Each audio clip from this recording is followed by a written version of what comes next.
यहाँ पे बहुत इंपॉर्टेंट टॉपिक है, इस टॉपिक से क्वेश्चन पूछा जाता है। मूंगफली की प्रमुख बीमारी है, मेजर डिजीज है ग्राउंडनट की टिक्का। टिक्का बीमारी जो है फंगस के कारण होती है।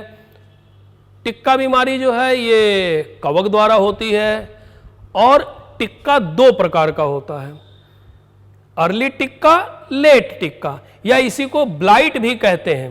टिक्का रोग को ब्लाइट भी कहते हैं और ये ब्लाइट जो है दो प्रकार का होता है, एक अर्ली टिक्का, एक लेट टिक्का। अब इसका वैज्ञानिक नाम है फंगस का सर्कोस्पोरा पर्सोनाटा और दूसरा है सर्कोस्पोरा अरेचिडिकोला।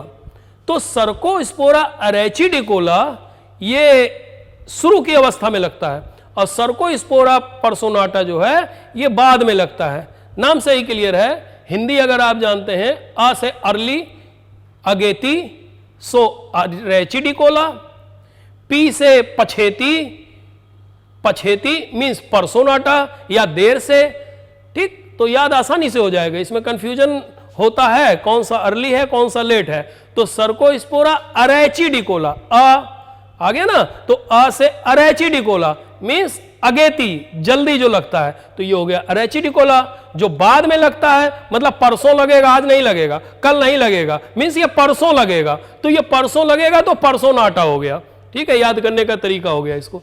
अब ये बीमारी जो है मृदा जनित रोग है, सॉइल बॉर्न डिजीज है और इस बीमारी के लिए जो सुटेबल टेम्परेचर है, उपयुक्त तापमान है, वो 22 डिग्री सेंटीग्रेड है। रेसिस्टेंट वैरायटी, अब अगर हमें इस बीमारी से बचना है तो हम ऐसी प्रतिरोधी किस्म बोएं जिसमें यह बीमारी ना लगती हो, तो उसका है कि T64, TMV6, TMV10 ऐसी वैरायटियों का सिलेक्शन करें। अब हम फिगर पे आते हैं। देखिए फिगर में क्या कह रहा है, अर्ली इन्फेक्शन। ये देखिए जो यहाँ पे अर्ली इन्फेक्शन हुआ है, जल्दी सिम्टम्स इसके दिखाई दे रहे हैं, तो ये जो गोल गोल आपको दिखाई दे रहा है, ब्राउन स्पॉट दिखाई दे रहा है, तो ये ब्राउन स्पॉट जो है ये येलो कलर का, बीच में ब्राउन है और किनारे देखिए उसके येलो स्पॉट है। ये देखिए यहां पे ये लाइन जो यहां पे आई है, तो बीच में सेंटर पॉइंट पे देखिए यहां पे ब्राउन दिखाई दे रहा है। ये देखिए इसमें भी ब्राउन, ये देखिए ब्राउन, ये ब्राउन, और इसके किनारे किनारे देखिए ये आपको सब पीला पीला या हल्का सा पीला या हल्का सा सफेद इस कलर का दिखाई देता है। लेट इन्फेक्शन, अगर यही और ज्यादा दिन तक बना रहेगा तो ये जो ब्राउन स्पॉट है ये ब्लैक स्पॉट में बदल जाएगा। ये पूरा जो है, जो पैचेस आपको येलो कलर के दिखाई दे रहे थे, ये पूरा देखिए भूरा भूरा हो गया, एकदम काला ब्लैक कलर, ये एकदम ब्लैक हो जाएगा। और late leaf spot infection on stem, और यही जब ये काले हो जाएंगे तो इसके बाद इसका प्रभाव जो है तने पे पड़ने लगेगा और इसका तना जो है पूरा काला पड़ जाएगा। और इसके बाद ये जो मूंगफली नीचे पड़ती है तो उस मूंगफली में ये जो आउटर सेल है, पूरी मूंगफली है, ये इससे प्रभावित हो जाती है।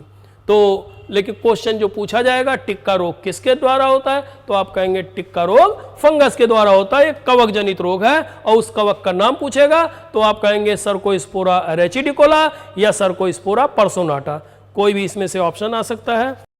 मैं Jaikaran sir. Sclerotium rot, sclerotium rot जो होता है इसी को हम स्टेम रॉट भी कह सकते हैं। स्टेम रॉट, इसको दूसरा नाम भी दिया गया स्टेम रॉट या स्क्लेरोटियम रॉट। ये एक कवक के कारण होता है और ये भी मृदा जनित रोग है, सॉइल बॉर्न डिजीज है। इसके भी देखिए फिगर से क्लियर है, ये रॉटिंग स्टार्ट हो गई है, पत्ता जो है शुरू की अवस्था में देखिए फर्स्ट स्टेज में पूरा प्लांट आपको हेल्दी लग रहा है, सेकंड स्टेज में हल्का सा है, पत्तियों पे हल्का सा ये पत्तियां मुड़ी मुड़ी सी आपको दिखाई देने लगी, तीसरे स्टेज पे देखिए ये पत्तियां काली पड़ गई, चौथे स्टेज पे देखिए ये इसके तने पे इन्फेक्शन आना शुरू हो गया और पत्तियां भी करली होकर मुड़ना शुरू हो गई, और पांचवें स्टेज पे देखिए पत्तियां भी, और लास्ट में ये जो है पौधा पूरा मूंगफली का सड़ जाता है।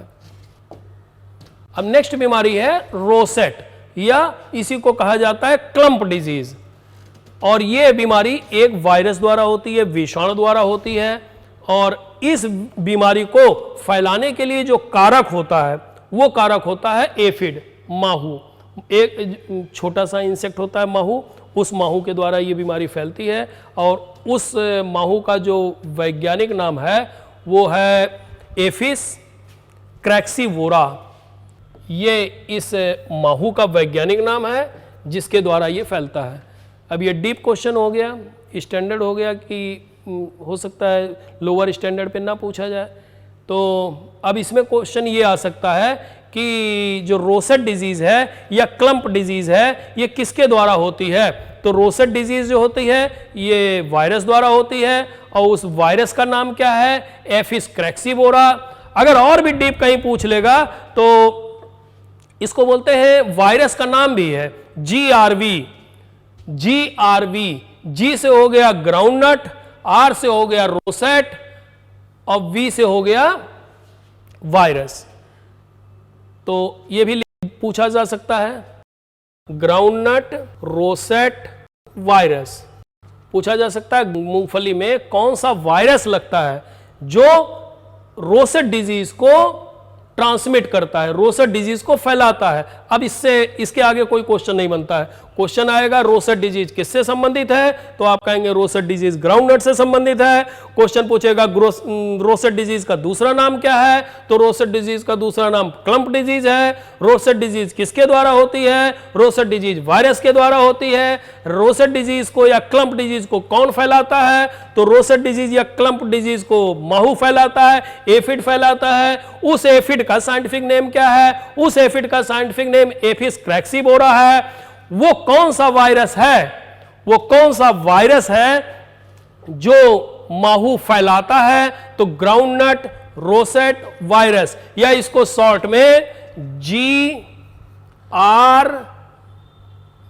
भी कहते हैं। GRV, G for groundnut, R for rosette, V for virus. अब नेक्स्ट डिजीज है चारकोल रॉट। चारकोल रॉट ये बीमारी भी पौधे में सड़न उत्पन्न करती है। ये बीमारी भी फंगस द्वारा होती है। उस फंगस का वैज्ञानिक नाम है मैक्रोफोमना फैसियोलिना। अब नेक्स्ट बीमारी है रस्ट बीमारी। रस्ट बीमारी जो है ये भी कवक द्वारा होती है।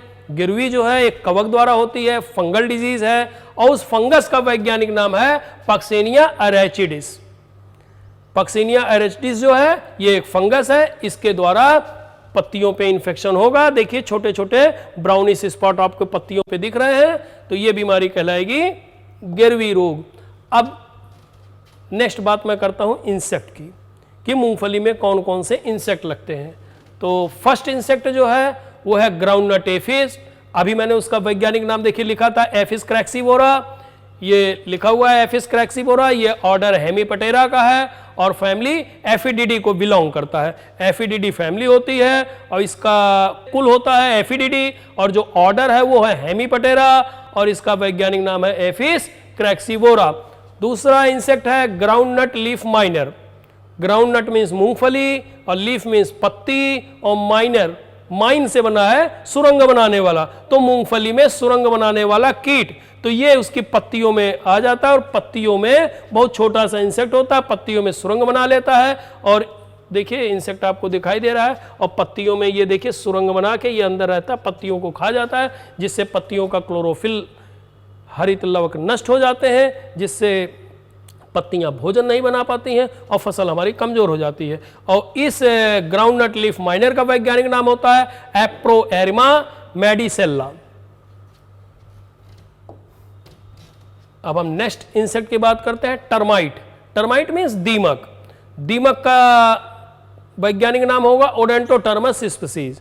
कई प्रकार के दीमक होते हैं जो इसमें लगते हैं, जैसे ओडेंटोटर्मस ओबेसिस लगता है, और भी कई लग जाते हैं दीमक। तो अब ये दीमक देखिए किस प्रकार से मूंगफली को जमीन में, चूंकि दीमक जमीन में ही होता है, मिट्टी में पाया जाता है, फिर इसके बाद ये मूंगफली को खोखला कर देगा और मूंगफली को खा के इस तरीके से पाउडर के रूप में फॉर्म कर देता है। और ये दीमक की फोटो है। अब जो अगर कहीं आपसे ये क्वेश्चन पूछ लिया जाए कि ग्राउंड नट का सीरियस इंसेक्ट, मेजर इंसेक्ट कौन सा है, तो ये जो व्हाइट ग्रब है, सफेद गिडार, ठीक है, ये जो है इसका प्रमुख कीट है। और ये भी मूंगफली में छेद कर देता है, इसी तरीके से ये भी खोखला कर देता है इसको, और इसका वैज्ञानिक नाम होता है होलोट्राइकिया कॉन्जेन्गुएना। तो ध्यान देने वाली बात क्या हुई कि क्वेश्चन पूछा जाएगा कि मूंगफली का प्रमुख कीट कौन सा है। अगर ये सारे ऑप्शन जितने अभी आपने इंसेक्ट देखे ये सब लिखे हुए हैं, तो आपका जो आंसर होगा वो होगा व्हाइट ग्रब। तो व्हाइट ग्रब इंसेक्ट जो है ये मेजर और सीरियस इंसेक्ट है ग्राउंडनट का। अब नेक्स्ट इंसेक्ट है बिहार हेयरी कैटरपिलर। इसका वैज्ञानिक नाम जो है स्पाइलोसोमा, या इसी को ऑब्लिकुआ, स्पाइलोसोमा ऑब्लिकुआ, या कहीं अब इसका वैज्ञानिक नाम चेंज भी हो गया है, ड्राइक्रेसिया ऑब्लिकुआ ये नाम हो गया है। इसको हिंदी में बिहार की बालदार सूंडी भी कहते हैं। ये इसकी एडल्ट स्टेज है, परिपक्व अवस्था है, और ये इसकी सूंडी या कैटरपिलर अवस्था है। अब हम बात करते हैं मूंगफली की उपज की। तो मूंगफली शुरू में बताया था दो प्रकार की होती हैं, एक गुच्छे वाली, एक फैलने वाली। तो दोनों की उपज अलग अलग है। गुच्छे वालों की जो उपज है वो 15 से 20 कुंटल पर हेक्टेयर है, और जो फैलने वाली है उसकी 20 से 30 कुंटल है। Bunch type varieties yield is 15 to 20 quintals per hectare, and spreading type varieties gives 20 to 30 कुंटल पर हेक्टेयर yield। अब हम कुछ ऐसे पॉइंट्स की बात करते हैं जो मूंगफली में नहीं आए हैं। कल्टीवेशन में वो ऑब्जेक्टिव टाइप क्वेश्चंस हैं जो डिफरेंट कंपटीशन में पूछे जा सकते हैं। फर्स्ट कंट्री इन एरिया, क्षेत्रफल में मूंगफली के क्षेत्रफल में प्रथम देश कौन सा है? तो पहले नंबर पे आता है भारत और दूसरे नंबर पे आता है चीन। उत्पादन की अगर मैं बात करूं कि फर्स्ट कंट्री कौन सा है, फर्स्ट कंट्री इन प्रोडक्शन, तो इसका उत्तर होगा चीन, और नेक्स्ट नंबर पे दूसरे नंबर पे आएगा भारत। फिर अगर मैं इन इंडिया की बात करता हूं, भारत की बात करता हूं कि भारत में first state in area production, कौन सा प्रदेश जो है क्षेत्रफल और उत्पादन में प्रथम स्थान रखता है? तो गुजरात का प्रथम स्थान है और क्षेत्रफल में भी प्रथम स्थान है, और आंध्र प्रदेश का दूसरा स्थान है।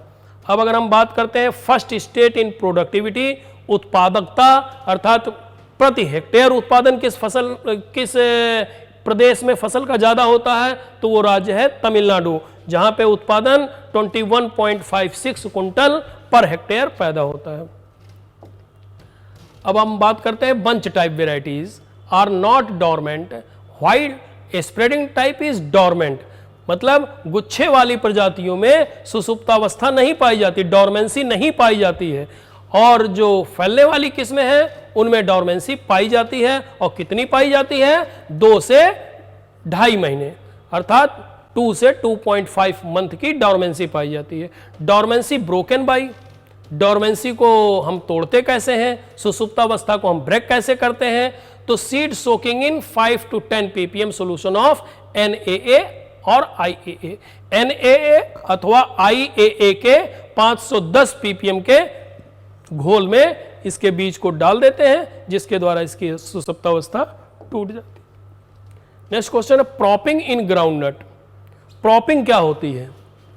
प्रॉपिंग मतलब कि पॉट्स विदाउट कर्नेल, मतलब जिस फली में दाने ना पड़े हों, और अनफिल्ड ग्रेन्स। वैसे आपने बचपन में कविता भी पढ़ी होगी, मामा मामा भूख लगी खा लो बेटा मूंगफली, मूंगफली में दाना नहीं। तो वो दाना क्यों नहीं? वो दाना इसलिए नहीं क्योंकि कैल्शियम की कमी के कारण। देखिए जो हमने फर्टिलाइजर दिया तो वहां पे जिप्सम दिया था, तो जिप्सम से भी कैल्शियम मिल गया। अगर वो जिप्सम नहीं देंगे तो ये चांसेस हो सकते हैं, या खेत में कैल्शियम की कमी है तो ये हो सकता है कि मूंगफली में दाने ना पड़े। कभी कभी ऐसा होता है मूंगफली की फली को हम फोड़ते हैं और उसके अंदर दाने नहीं पड़े होते हैं। तो क्वेश्चन ये पूछा जा सकता है कि प्रॉपिंग किस फसल से संबंधित, बहुत इंपॉर्टेंट क्वेश्चन है ये, प्रॉपिंग किस फसल से संबंधित है? तो प्रॉपिंग ग्राउंडनट से संबंधित है, मूंगफली से संबंधित है। प्रॉपिंग में होता क्या है? मूंगफली के अंदर दाने नहीं पड़ते हैं। प्रॉपिंग का कारण क्या है? तो कैल्शियम की कमी है। अब एक इस फसल का बहुत इंपॉर्टेंट पॉइंट फिर आता है, मूंगफली के दानों में कड़ुआपन किस कारण होता है? कभी ऐसा नहीं दाने नहीं पड़े तो कैल्शियम की कमी, ठीक। दूसरी बात, दाने फोड़े आपने खाए, और कभी ऐसा होता है कि जैसे ही मूंगफली के दाने हम खाते हैं इतनी ज़्यादा कड़वाहट होती है, इतनी बिटरनेस होती है कि हमें उसको तुरंत थूकना पड़ता है। ठीक है, तो वो किस कारण से होता है? तो ये एफ्लाटॉक्सिन एक सब्सटेंस होता है, उसके कारण होता है। या ये सब्सटेंस बनता कैसे है, ये तत्व बनता कैसे है? तो ये एक फंगस के कारण बनता है। उस फंगस का वैज्ञानिक नाम है aspergillus flavus, and due to high moisture. अब क्वेश्चन यहां पे कई तरीके के हो गए। अब पहला क्वेश्चन ये हो गया कि एफ्लाटॉक्सिन किस फसल में पाया जाता है? तो उत्तर होगा एफ्लाटॉक्सिन मूंगफली में पाया जाता है। क्वेश्चन होगा एफ्लाटॉक्सिन किसके कारण बनता है? तो एफ्लाटॉक्सिन बनने के दो कारण हो सकते हैं। पहला कारण ये हो सकता है फंगस, और दूसरा कारण ये भी दे सकता है नमी की दानों में अधिकता भंडारण के समय। अगर हमने भंडारण के समय दानों में 8% से ज्यादा मॉइस्चर रख दिया है, तो यह भी क्वेश्चन आ सकता है कि सेफ स्टोरेज के लिए, अच्छे भंडारण के लिए दानों में कितने प्रतिशत नमी होनी चाहिए? 8% नमी होनी चाहिए। Suitable moisture percent is 8% in seed during for storage. अब आता है बात शेलिंग परसेंटेज की। शेलिंग परसेंटेज मतलब हम पूरी मूंगफली लिए हैं, उसको जब हम छीलेंगे तो हमको शुद्ध दाना कितना प्राप्त होगा और छिलका कितना प्राप्त होगा। तो बंच टाइप जो वेराइटीज हैं उसमें 75 to 80% है, मतलब गुच्छे वाली जो प्रजातियां होंगी उसमें हमें 75 से 80%। अगर मेरे पास 100 किलो मूंगफली का दाना है तो हमें 75 से 80 किलो प्योर दाना प्राप्त होगा। बाकी जो है वो 25 से 20% ये हमें छिलका प्राप्त होगा। अब अगर यही वैरायटी स्प्रेडिंग टाइप होगी, फैलने वाली किस्म होगी, तो उसमें जो दाना पड़ेगा वो 60 से 65% पड़ेगा। मतलब रिकवरी रेट किस में ज्यादा हुआ? बंच टाइप में ज्यादा हुआ। और एक चीज और बता दें, जो बंच टाइप वेराइटीज होती हैं और गुच्छे वाली होती हैं, इन दोनों में अंतर क्या है? अब ये जो होगा इसका दाना अगर हम देखेंगे तो बंच टाइप है ना, तो बंच मींस छोटा, छोटे साइज का होगा, तो इसका दाना जो है वो इस तरीके से गोल होगा, ये पूरा दाना गोल होगा। अब अगर हम स्प्रेडिंग टाइप की बात करते हैं तो स्प्रेडिंग टाइप का दाना कुछ ऐसे पॉइंटेड टाइप का होगा। ठीक है, अब अगर बात करते हैं कि कौन मार्केट में आप गए, आपको कौन सी मूंगफली खरीदनी है, तो अगर आपको नहीं मालूम है तो पिताजी से पूछिए या बड़े बुजुर्ग से पूछिए, तो आपको बताएंगे कि यही गोल दाने वाली मूंगफली खरीदनी चाहिए, क्योंकि ये गोल दाने वाली जो मूंगफली है ये ज़्यादा बेटर होती है। अब हम बात करते हैं पैगिंग स्टेज कम्स, अधिकीलन अवस्था कब आती है? तो पैगिंग क्या होता है? पैगिंग को ही देखिए, दूसरा भी क्वेश्चन दिया है, gynophore of groundnut are known as peg. तो ये पैगिंग जिसपे मूंगफली के दाने लगते हैं, जैसे मैंने पहले बताया था कि ये जान मान लीजिए ये स्टेज है, यहाँ पे मूंगफली लग गई है, तो ये जो है, ये जो स्ट्रक्चर आपको दिख रहा है, ये वाला स्ट्रक्चर, ये जो है गाइनोफोर कहलाता है। इसी गाइनोफोर को पैग भी कहते हैं, और ये अवस्था पैगिंग अवस्था कहलाती है। इसका बनना, जब ये बनने लगती है, तो ये कितने दिन पे बनती है? बुआई के 55 दिनों बाद, आफ्टर 55 डेज ऑफ सोइंग। तो ये 55 दिनों के बाद बनती है। तो क्वेश्चन ये भी आता है, एक बहुत इंपॉर्टेंट क्वेश्चन है कि कब मक्के में गुड़ाई नहीं करनी चाहिए? तो क्योंकि जब मक्के में गुड़ाई 55 दिन बाद नहीं करनी चाहिए, जब ये पैगिंग स्टेज फॉर्म हो जाएगी तो यहीं पे मूंगफली बनेगी। अगर हमने गुड़ाई कर दी तो ये यहाँ से कट सकता है, अगर ये कट गया तो मूंगफली में दाने नहीं पड़ेंगे। तो यहाँ पे कितने क्वेश्चन हो गए? पैगिंग स्टेज कब आती है? बुआई के 55 दिन बाद आती है। Pegging stage comes after 55 days. Gynophore of groundnut are known as, मूंगफली में गाइनोफोर को कहते हैं, तो आप कहेंगे अधिकील। ठीक है, और ये प्रोसेस जो होती है अधिकील, तो ये कहलाती है अधिकीलन। पैग जो डेवलप स्टेज होती है, डेवलप करती रहती, developing stage of peg is known as in Hindi अधिकीलन अवस्था।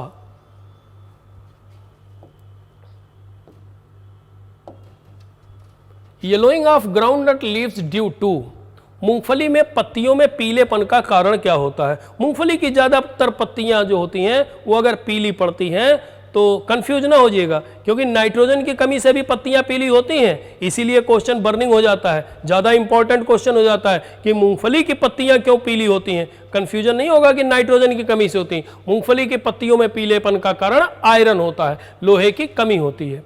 नेक्स्ट क्वेश्चन है national research centre for groundnut, तो मूंगफली का अनुसंधान केंद्र, राष्ट्रीय अनुसंधान केंद्र मूंगफली का कहाँ है? यह राष्ट्रीय मूंगफली अनुसंधान केंद्र इज सिचुएटेड एट, तो आप कहेंगे गुजरात में। और गुजरात में कहाँ है? यह गुजरात के जूनागढ़ में है। The first national research centre NRC means national research centre was established, तो ग्राउंडनट। कई जब भारत में रिसर्च का काम स्टार्ट हुआ तो नेशनल लेवल पे रिसर्च सेंटर बनाए गए, तो सबसे पहला जो रिसर्च सेंटर बनाया गया था वो मूंगफली का बनाया गया था। म्यूटेंट वैरायटी ऑफ ग्राउंडनट, मूंगफली की कौन उत्परिवर्तित किस्म है जो म्यूटेशन द्वारा विकसित की गई है? अर्थात ये उत्परिवर्तित किस्म कौन सी किस्में होती हैं जिनके ऊपर गामा रेज डाली जाती हैं और उनके अंदर कोई परिवर्तन हो जाता है, तो मूंगफली की उत्परिवर्तित किस्म है Coimbatore 2। In India which oil seed crop rank first in production, Bharat में कौन सी तिलहनी फसल का उत्पादन सर्वाधिक है? यह क्वेश्चन भी बहुत इंपॉर्टेंट क्वेश्चन है, क्योंकि हम सबसे ज्यादा तर जो यूज करते हैं, हमारे दिमाग में जो चीज है वो है कि सरसों, तो सरसों से आप कंफ्यूज ना होइएगा। भारत में तिलहनी फसल का उत्पादन सर्वाधिक होता है मूंगफली का ग्राउंडनट का 33% उसका योगदान है। In India which oil seed crop rank first in production, answer is groundnut. Newly developed variety, मूंगफली की कौन सी नवीनतम विकसित किस्में हैं? तो स्नेहा, उत्कर्ष, वसुंधरा, फूले व्यास और तृप्ति 4, ये मूंगफली की अभी हाल में ही नवीनतम विकसित किस्में हैं, न्यूली डेवलप्ड वैरायटी हैं। थैंक यू दोस्तों, फिर हेल्दी मुलाकात होगी नेक्स्ट वीडियो पर।